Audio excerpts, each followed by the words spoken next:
ನನ್ನ ಹೆಸರು ಲಾವಣ್ಯ. ಅವರು ಹೇಳಿ ಮೊದಲು ನನಗೆ ಮಂಡಿ ತುಂಬ ಪೇಯ್ನ್ ಬರ್ತಿತ್ತು. ಇಲ್ಲೇ ಹಾಸನಲ್ಲಿ ಒಂದು ಹಾಸ್ಪಿಟಲಲ್ಲಿ ತೋರಿಸಿದ್ದಕ್ಕೆ ಅವರು ಸರಿಯಾಗಿ ಕಾರಣ ಹೇಳ್ತಾರೆ ಬೇರೆ ಥರ ಆಪ್ರೇಷನ್ ಮಾಡಿದರು. ಅದು ನನ್ನ ಒಳಗಡೆ ಗೆಡ್ಡೆ ಇದ್ದಿದ್ದು ಅವ್ರು ಗೆಡ್ಡೆ ಅಂತ ಹೇಳಲಿಲ್ಲ, ಮೂಳೆ ಪ್ರಾಬ್ಲಮ್ ಅಂತ ಹೇಳ್ಬಿಟ್ಟು ಮಾಡಿದರು. ಆಪ್ರೇಷನ್ ಆದಮೇಲೆ ಅದು ಸಕ್ಸಸ್ ಆಗಲಿಲ್ಲ. ತುಂಬ ಅಂದರೆ ತುಂಬ ಒಂದು 10-12 ಹಾಸ್ಪಿಟಲಲ್ಲೆಲ್ಲ ಓಡಾಡಿದ್ದೀವಿ.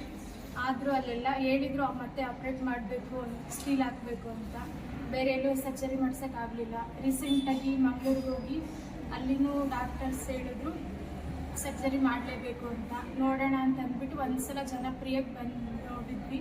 ಅಲ್ಲಿ ಬಶೀರ್ ಸರ್ ಸ್ವಲ್ಪ ಅವರೇ ನಮಗೆ ಕಾನ್ಫಿಡೆನ್ಸ್ ಹೇಳಿದ್ದು, ಇಲ್ಲಿ ಪರವಾಗಿರುತ್ತೆ, ಏನಾಗಲ್ಲ, ಓಡಾಡ್ಬೋದು ಅಂತೆಲ್ಲ ಅವರೇ ಧೈರ್ಯ ಹೇಳಿ ಇಲ್ಲಿ ಆಪ್ರೇಟ್ ಆಯಿತು.